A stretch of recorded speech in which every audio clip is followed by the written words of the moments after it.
Hi, it's Therese and I'm here for Altenew, and I have a video today sharing a multiple inlay die cutting technique using this Floral Elements stamp set and coordinating dies. So this is one of the new release mini sets, and I love that these mini sets have some of them are having coordinating dies, and this set is heaps of fun.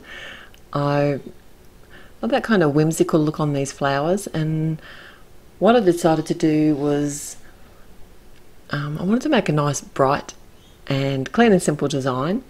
So I'm stamping out these flowers using my Misty because I want to add some depth with a second layer of ink, and I find this is almost like an ombre technique, and I find that it's easier to use my Misty than try and hover over top of the stamp and add some extra depth of colour.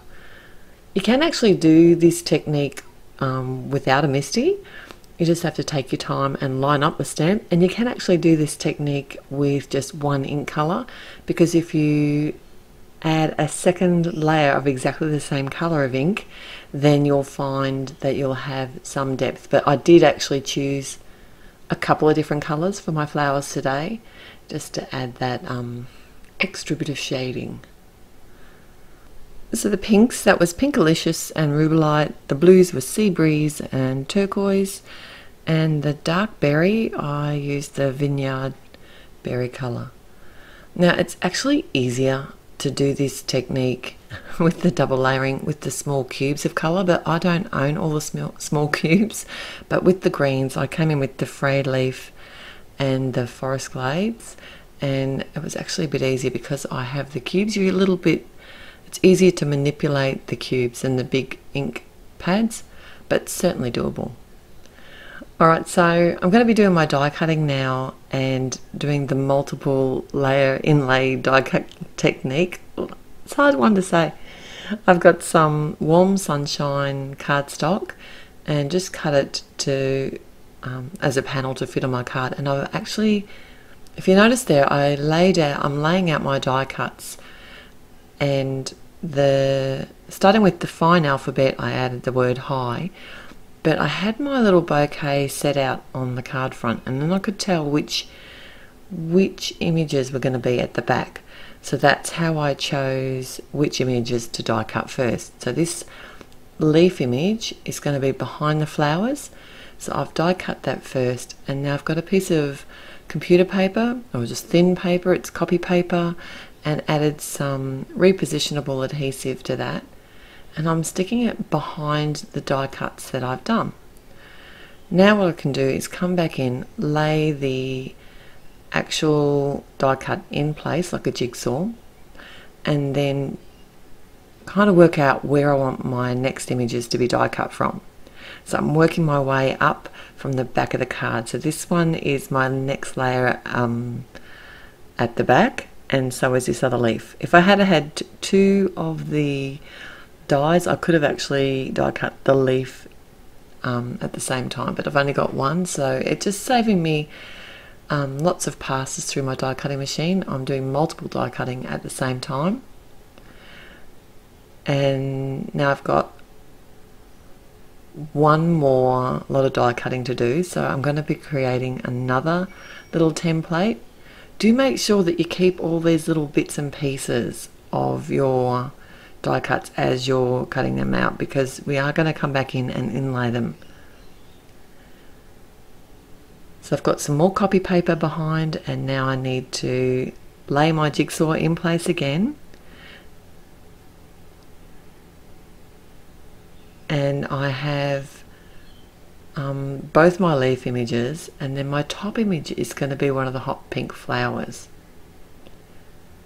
So once I sort of work out where that's going to be, this is going to be my last die run through the die cutting machine. So I'll just hold that in place with the low tack tape once again, and remember, keep all the little pieces when you're pulling it apart because it's not easy to find them after. And the more complex your image or bouquet or whatever you're wanting to die cut, the more important it is to keep track of everything. This isn't too bad, this one. It's only just 2 flowers and a couple of leaf images that I'm layering up. Okay, so now I've got a piece of cardstock, just some plain white cardstock. You can use any scrap piece of cardstock here. I've added adhesive over the whole top of this piece of cardstock. You could use a liquid adhesive. I just find it's faster drying, more forgiving and less messy to use the dotted tape runner, and it holds really well. And now it's just a matter of adding in all my pieces. So there are, if you'll notice, really small bits of the leaf there. I probably could have lined this up a bit differently and made it easier for myself, but I wasn't thinking. I was just going on the overall look of the image and how I wanted it to be. But because I've still got them, I can actually add them in place just with the tweezers, and it seemed to work really well, because I want to fill in all of the gaps that I've created from my multi-die cutting.